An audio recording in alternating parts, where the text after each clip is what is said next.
नमस्कार साथियों, आप सभी का एजुकेशन स्पेशल चैनल में स्वागत है।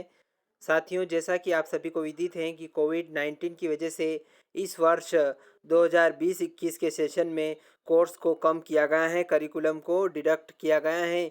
तो हम आज ब्लूप्रिंट और जो करिकुलम है उसकी जानकारी वीडियो के माध्यम से आपको बताने वाले हैं। इससे पहले यदि आप चैनल पर नए हैं और अभी तक आपने चैनल को सब्सक्राइब नहीं किया है तो मित्रों, सबसे पहले आप चैनल को सब्सक्राइब कर लें और बेल आइकन को प्रेस कर लें ताकि आने वाले वीडियो के नोटिफिकेशन आपको मिलते रहेंगे। साथ ही साथ वीडियो को बिना स्किप किए हुए अंत तक पूरा देखें ताकि आपको पूरे जो ब्लूप्रिंट का विश्लेषण है वो स्पष्ट रूप से समझ में आ सके। आइए हम आज कक्षा 10वीं के हिंदी के ब्लूप्रिंट के बारे में चर्चा करते हैं। हिंदी विशिष्ट का जो ब्लूप्रिंट है उसके बारे में चर्चा करते हैं। कार्यालय माध्यमिक शिक्षा मंडल मध्य प्रदेश भोपाल द्वारा प्रश्न पत्र का स्वरूप ब्लूप्रिंट जारी किया गया है, रिवाइज्ड ब्लूप्रिंट जारी किया है, जिसमें हिंदी विशिष्ट का पेपर रहेगा, 100 अंकों का रहेगा और जिसके लिए 3 घंटे निर्धारित किए गए हैं। अब पाठ्यक्रम इकाइयाँ क्या क्या हैं। पद्य खंड की बात करें तो पद्य साहित्य का विकास, कवि परिचय, व्याख्या, सौंदर्य बोध, भाव तथा विषय वस्तु पर आधारित प्रश्न, ये लगभग इस इकाई को 27 अंक आवंटित किए गए हैं। 4+23 यानी कि 5 अंक के वस्तुनिष्ठ प्रश्न रहेंगे, 2 अंक के 5 प्रश्न रहेंगे, 4 अंक के 3 प्रश्न रहेंगे। कुल मिलाकर 8 प्रश्न ऑब्जेक्टिव को छोड़कर परीक्षा में पूछे जाएंगे। बात करते हैं गद्य खंड की। गद्य की विधाएं, लेखक, परिचय, व्याख्या, विषय वस्तु पर विचार और बोध पर प्रश्न पूछे जाएंगे। जिनमें बात करें तो 23 अंकों के प्रश्न पूछे जाएंगे, जिसमें 4 अंक 4+19 इकाई के लिए आवंटित हैं। 5 अंक के वस्तुनिष्ठ प्रश्न पूछे जाएंगे और 3 प्रश्न 2-2 अंक के पूछे जाएंगे और 4 प्रश्न 3-3 अंक के पूछे जाएंगे। कुल इस यूनिट से 8 प्रश्न पूछे जाएंगे और आपको 8 प्रश्नों की तैयारी करना है, यानी कि 23 अंकों के प्रश्न इस यूनिट से पूछे जाएंगे। अब सहायक वाचन की बात करें तो विविध पाठों पर आधारित प्रश्न पूछे जाएंगे। आंचलिक भाषा के पाठों में से भी प्रश्न पूछे जाएंगे। इस यूनिट के लिए भी 10 अंक आवंटित किए गए हैं। एक 2 अंक का प्रश्न रहेगा और एक 3 अंक का प्रश्न रहेगा।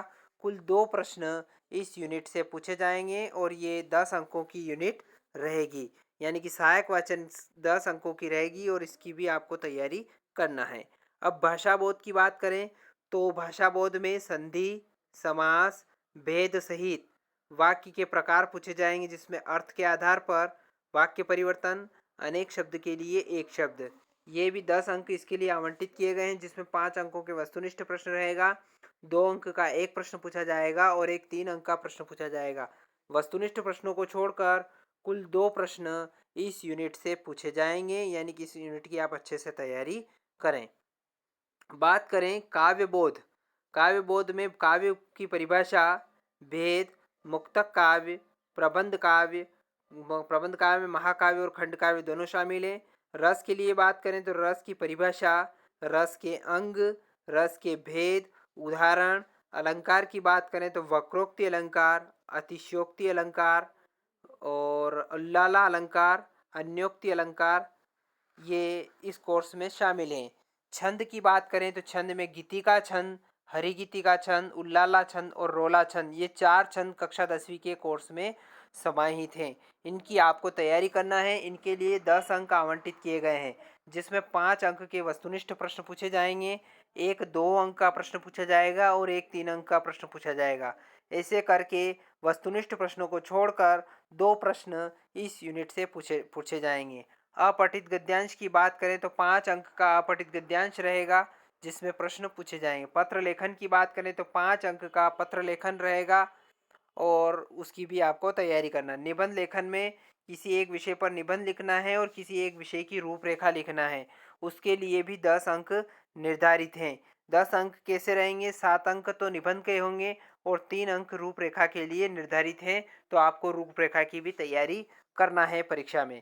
अब पूरे पेपर का हम विश्लेषण की बात करें तो 100 अंकों का पेपर होगा, जिसमें 25 अंक के ऑब्जेक्टिव होंगे, 11 प्रश्न 2-2 अंक के होंगे, 3 प्रश्न 3-3 अंकों के होंगे, 4 4 अंकों के 6 प्रश्न होंगे और 5 अंकों के 2 प्रश्न होंगे और 10 अंक का 1 प्रश्न होगा। ऐसे करके कुल 28 प्रश्न, जिसमें 23 प्रश्न पाठों के होंगे और 5 प्रश्न वस्तुनिष्ठ प्रश्न होंगे। कुल 28 प्रश्नों का यह प्रश्न पत्र होगा, जिसके 100 अंक निर्धारित होंगे और 3 घंटे निर्धारित किए गए हैं। कुछ निर्देश हैं वो भी आप जान लें। पेपर के वस्तुनिष्ठ प्रश्न प्रश्न पत्र के आरंभ में दिए जाएंगे। प्रश्न क्रमांक 1 से लगाकर प्रश्न क्रमांक 5 तक वस्तुनिष्ठ प्रश्न होंगे, जिसके अंतर्गत रिक्त स्थानों की पूर्ति, एक वाक्य में उत्तर, सही जोड़ी, सही विकल्प, सत्य असत्य के चयन आदि के प्रश्न होंगे। प्रत्येक प्रश्न में 1 गुणित 5 गुणित 5 बराबर 25 अंक निर्धारित किए गए हैं। 25 अंकों के ये प्रश्न होंगे। प्रश्न क्रमांक 6 से लगाकर प्रश्न क्रमांक 28 तक प्रत्येक प्रकार के प्रश्नों की उत्तर सीमा निम्नानुसार रहेगी। अति लघुत्तरी प्रश्न 2 अंक निर्धारित हैं, जिनके 30 शब्दों में लिखना होंगे। दीर्घोत्तरी लघुत्तरी प्रश्न के 3 निर्धारित हैं, 75 शब्द लिखना होंगे। दीर्घोत्तरी में 4 अंक निर्धारित हैं, 120 शब्द लिखना होंगे। और दीर्घोत्तरी 5 अंक निर्धारित हैं, 150 शब्द लिखना होंगे। और दीर्घोत्तरी यानी निबंधात्मक प्रश्न की बात करें तो 10 अंक निर्धारित हैं, जिसमें 7+3 उनका डिवाइडेशन किया गया है। वस्तुनिष्ठ प्रश्नों को छोड़कर सभी प्रश्नों में विकल्प का प्रावधान रखा जाएगा। यह विकल्प समान इकाई से तथा समान कठिनाई स्तर वाले होंगे। अब प्रश्न पत्र का जो स्वरूप रहेगा, कठिनाई स्तर रहेगा, वो इस प्रकार रहेगा। 40% तो सरल प्रश्न पूछे जाएंगे, 45% सामान्य प्रश्न पूछे जाएंगे और 15% कठिन प्रश्न प्रश्न पत्र में पूछे जाएंगे, जिनकी तैयारी आपको अच्छे से करना है। अब बात करते हैं माध्यमिक शिक्षा मंडल द्वारा हिंदी विशिष्ट के पेपर में क्या क्या कोर्स कम किया गया है। पद्य खंड की बात करें तो स्तुति खंड भक्तिधारा से मलिक मोहम्मद जायसी का काव्य कम कर दिया गया है। इसके बाद पद्य खंड में सोए हुए बच्चों से वात्सल्य भाव हरिनारायण व्यास द्वारा लिखी कविता कम कर दी गई है। पद्य खंड से श्रद्धा प्रेम और सौंदर्य काव्य जयशंकर प्रसाद द्वारा लिखित है, इसको कम कर दिया गया है। इसके बाद पद्य खंड से गिरधर की कुंडलियाँ नीति धारा ये काव्य हैं, ये भी कम कर दिया गया है। इसके बाद बात करें तो पद्य खंड से ऋतु वर्णन प्रकृति चित्रण काव्य जो कि पद्माकर द्वारा लिखा है, इसको भी इस वर्ष के लिए कम कर दिया गया है। पद्य खंड से ही बात करें तो उद्बोधन शौर्य और देश प्रेम काव्य रामधारी सिंह दिनकर द्वारा लिखित कविता है, इसको इस वर्ष के लिए कम कर दिया गया है। पद्य खंड की से जीवन संदेश काव्य है जो कि रामनरेश त्रिपाठी द्वारा लिखा गया है। पद्य खंड से ही चरेवेती जनगर्भा नरेश मेहता द्वारा लिखी हुई काव्य है। पद्य खंड से मैंने आहुति बनकर देखा जीवन दर्शन है, ये काव्य है अज्ञेत जी द्वारा लिखा गया है, ये इस वर्ष के लिए कम कर दिया गया है। इसके बाद बात करें तो कुछ कविताएं पद्य खंड से कम की गई हैं, जो कि अभिमन्यु अनंत द्वारा लिखित हैं। अब गद्य खंड की बात करें तो गद्य खंड में परंपरा बनाम आधुनिकता जो कि निबंध है हजारी प्रसाद द्विवेदी द्वारा लिखा गया है।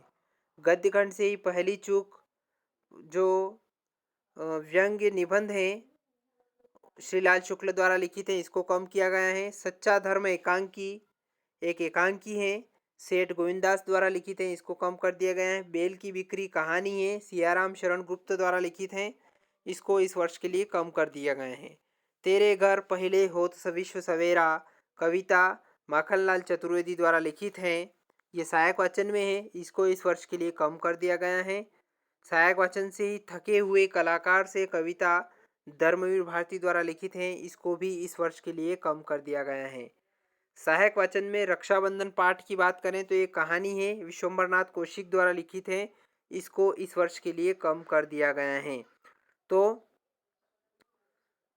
जो हिंदी विशिष्ट का पेपर है उसके कुछ है विषय सामग्री आप देख ले। पद्य खंड में पद्य साहित्य का विकास कवि परिचय व्याख्या सौंदर्य बोध भाव तथा विषय वस्तु पर आधारित प्रश्न पूछे जाएं। गद्य खंड की बात करें तो गद्य की विधाएं लेखक परिचय व्याख्या विषय वस्तु एवं विचार बोध पर प्रश्न।